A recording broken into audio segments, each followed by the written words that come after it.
Muito bem, vamos então para o quadro O que a Bíblia diz. E nós temos então as perguntas aqui, iniciando, do consulente Ronaldo. O Ronaldo faz aqui duas perguntas para o pastor. A primeira, ele está fazendo aqui, pastor Natanael, é com relação aos ímpios. Ele diz assim: pastor, uns ímpios são prósperos e alguns justos não. E os ímpios ainda provocam os justos. O que dizer sobre isso? Em primeiro lugar, cumprimentamos o nosso irmão Ronaldo. Ele é bem participativo, né? Muito bem. Pastor Rogério. Sim. Uma pessoa que tem várias perguntas e denota que quer ter um entendimento melhor das coisas. Com relação a esta pergunta, podemos citar também o exemplo de Asaf. No Salmo 73, ele passou por esse processo e diz: quanto a mim, Salmo 73, verso 2, quanto a mim, os meus pés quase se desviaram, pouco faltou para que escorregassem os meus passos, pois eu tinha inveja dos soberbos ao ver a prosperidade dos ímpios. E ele diz mais, porque, isso no pensamento dele, né? Porque não há apertos na sua morte, mas firme está a sua força. Dessa maneira, nós vemos que muitos, às vezes, se desviam do caminho do Senhor, porque acham que não existe diferença entre aquele que serve a Deus e aquele que não serve a Deus. E essas diferenças são comparativas apenas, muitas vezes, no sentido material, no sentido do que a vida pode nos proporcionar. Por isso, vemos hoje em dia a ênfase para a chamada teologia da prosperidade. Parece que aqueles que estão prósperos são mais abençoados do que aqueles que são humildes, desprovidos de bens materiais. E essa diferenciação na nossa escala de valores da nossa sociedade, ela é muito sentida em nossos dias. As pessoas se comparam na sua escala social, mas, espiritualmente falando, o Senhor Jesus Cristo, por exemplo, no Sermão do Monte, ele pôde dizer que devemos juntar os tesouros, as riquezas espirituais, aonde a traça e a ferrugem não consomem, aonde o ladrão não roubam e nem usufruem desses bens. Os nossos bens maiores devemos entender que são os bens espirituais.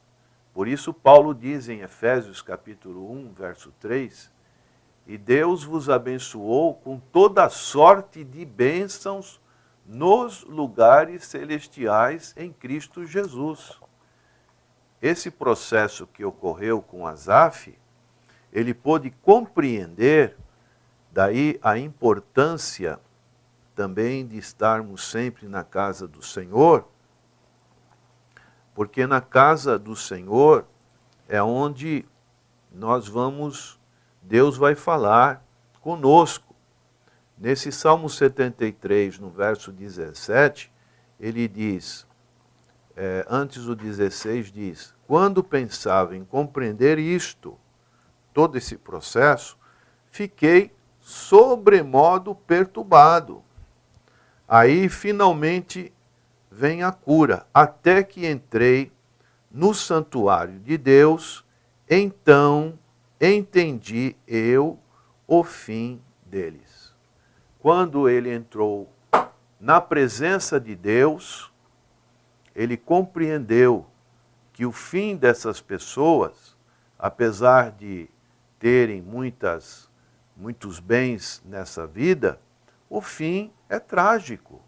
Não vão levar bem nenhum. O homem volta ao pó. Não podemos, o máximo que nós levamos é o nosso terno.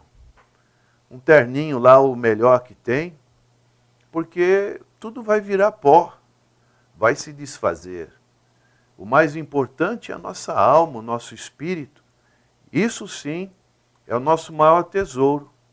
Então, dessa maneira, prezado ouvinte Ronaldo, procura entender que os melhores bens são os bens espirituais. Pastor, e já dizia o pregador, né, que em nenhum velório nunca ninguém viu um caminhão de mudança, né?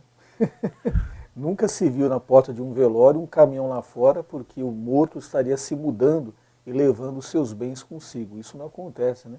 Morreu, fica tudo aí. E é como aquele homem que o Senhor Jesus chegou a falar. Ele plantou, ele teve uma grande safra naquele momento, ele pensou, eu vou construir outro celeiro, um celeiro maior ainda, vou armazenar tudo e depois vou dizer à minha alma, come, bebe, folga por muitos dias.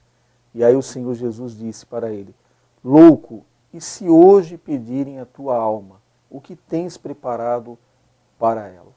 E aí a decepção vai ser tremenda, porque os bens adquiridos aqui em vida não poderão ser usados para a sua própria salvação, a salvação da sua alma. Tem um outro texto, pastor, interessante, já aproveitando a pergunta do Ronaldo, que o próprio Senhor Jesus, em Mateus 19, ele fala da dificuldade dessas riquezas, aquilo que o senhor estava falando. Eu vou ler aqui, Mateus 19, 23.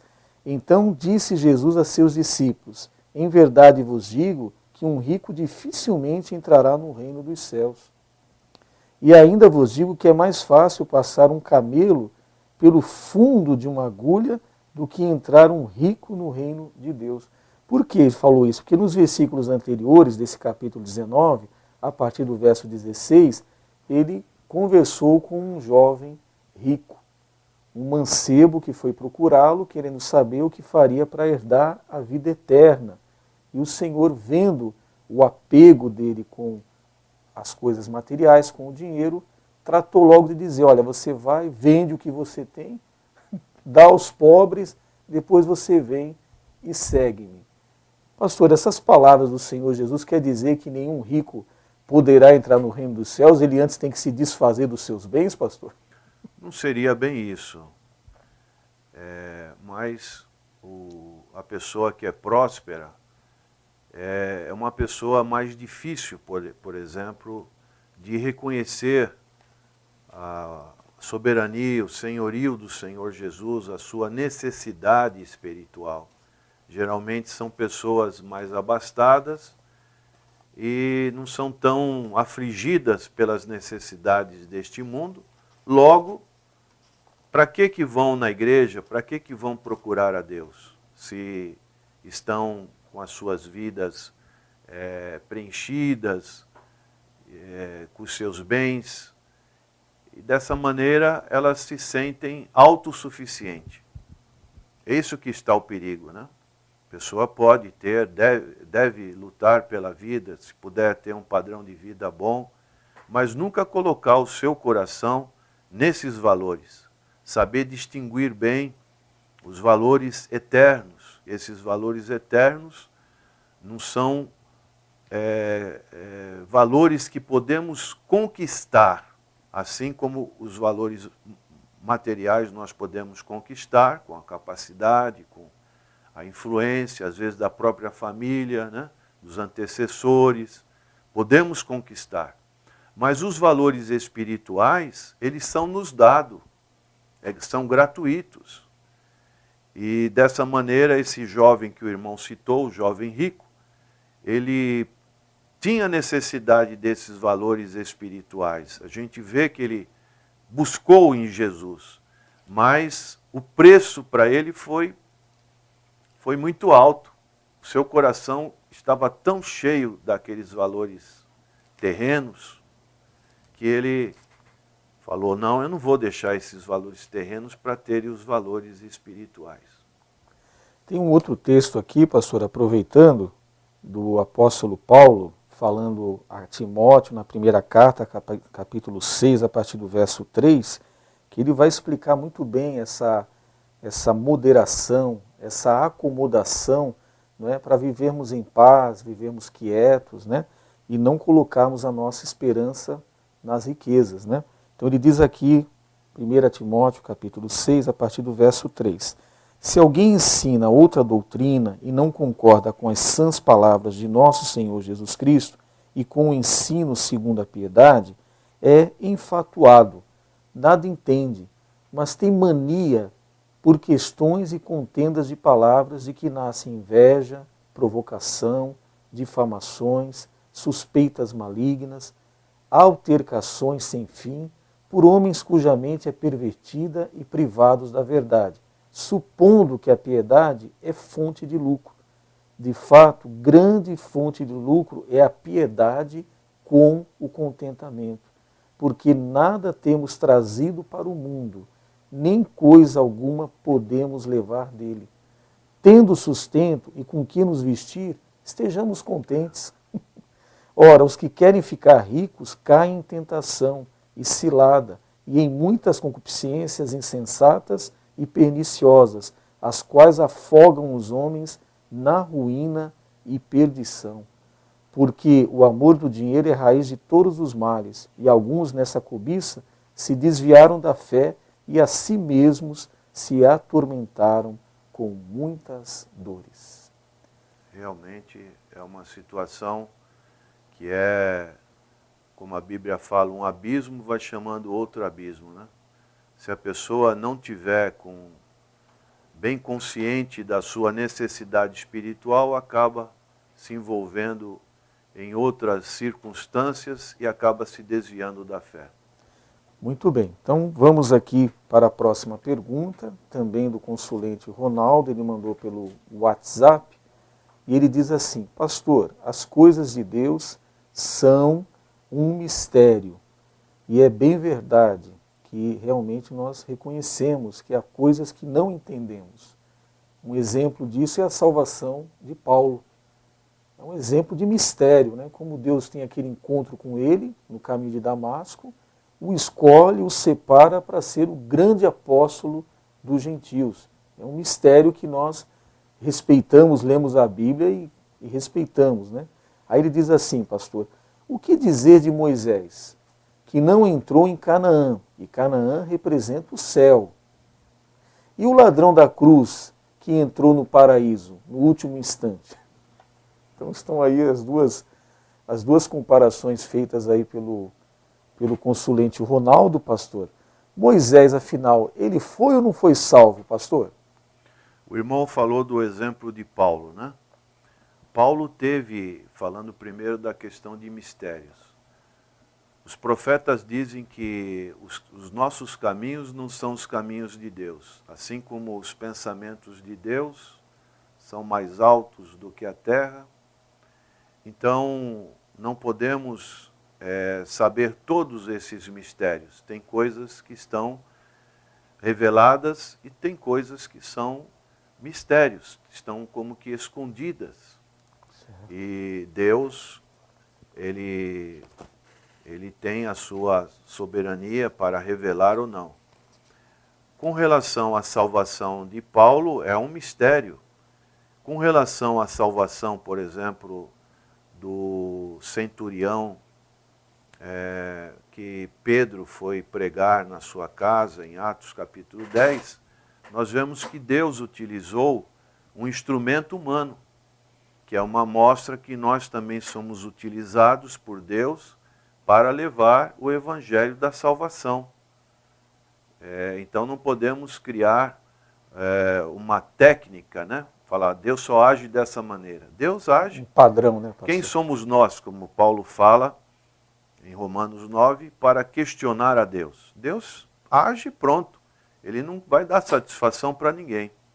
Com relação a Moisés, nós sabemos que o impedimento de Moisés de entrar em Canaã, na terra prometida, tem uma figura dos céus, mas ali, no contexto, era uma figura da terra. Uma terra que os israelitas iriam possuir como herança, que Deus tinha prometido para Abraão, saindo de um cativeiro, de uma escravidão. Agora, houve uma implicação na vida de Moisés que o impediu dessa entrada, que está no livro de Números, né? Onde o povo pressionou Moisés, murmurou contra Moisés, que era o líder, e dessa maneira Moisés agiu, ele que era o homem mais manso.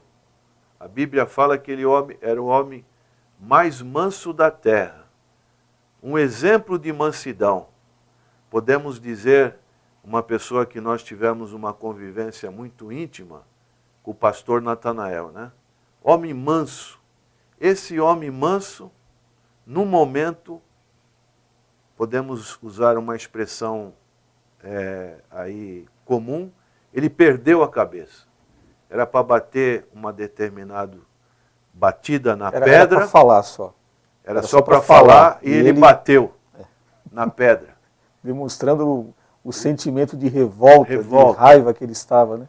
E aí isso foi o suficiente para que ele não pudesse... Foi punido. Então ainda bem hoje que o povo não é assim.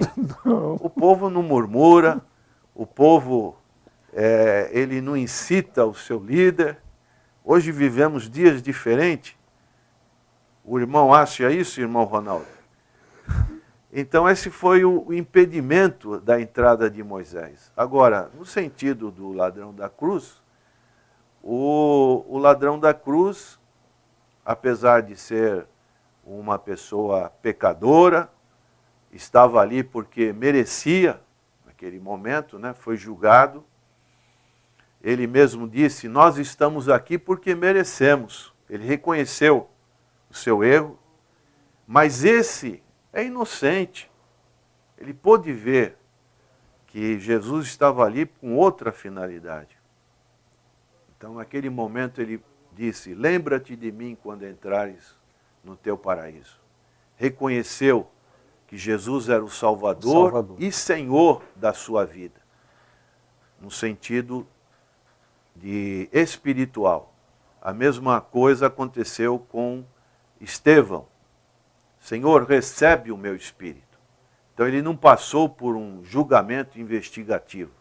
Ele foi direto para a presença de Deus.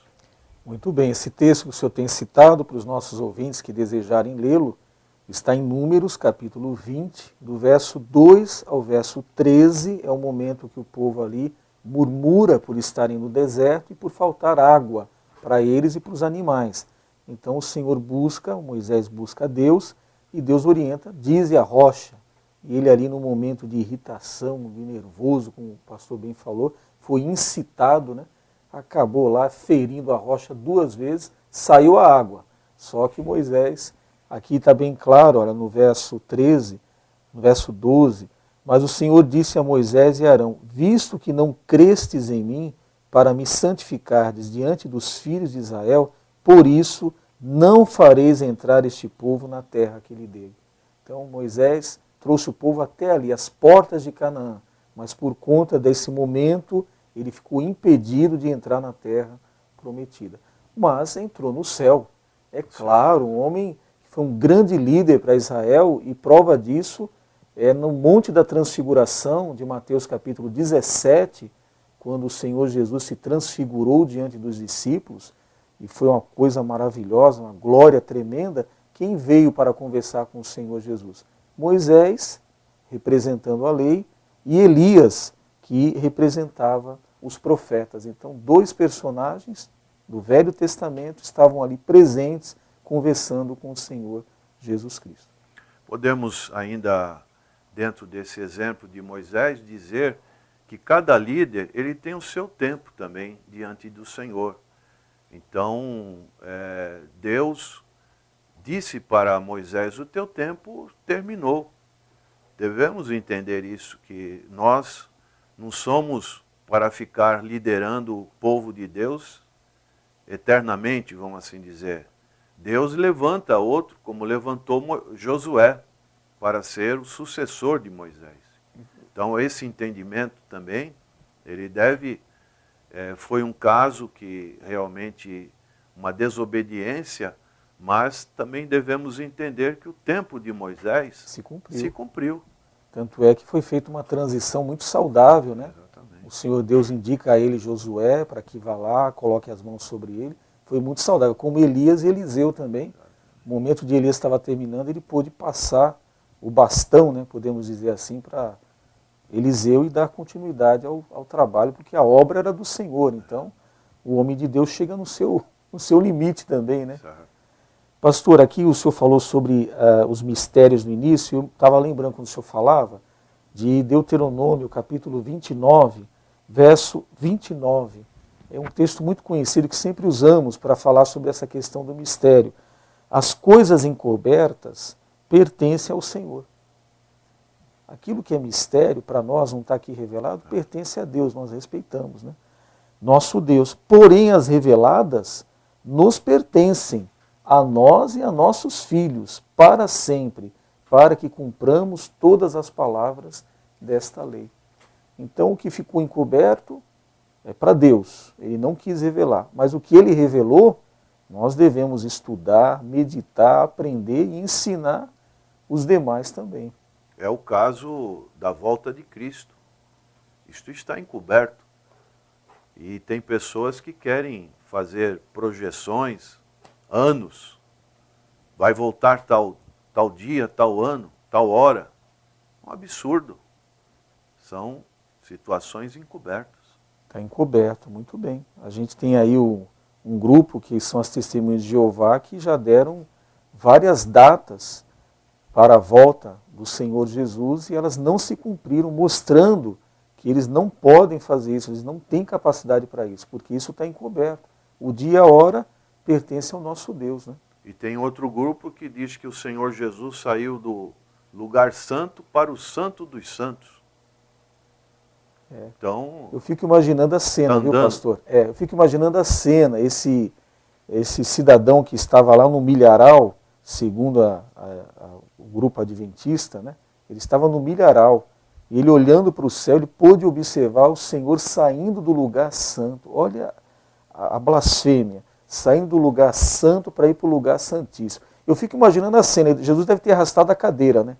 Tirou a cadeira do lugar santo, arrastou até o lugar santíssimo para se sentar. Sendo que Estevão, no início da igreja, em Atos capítulo 7, já dizia, levantando os olhos para o céu, viu o Senhor Jesus à destra do Deus Pai em pé.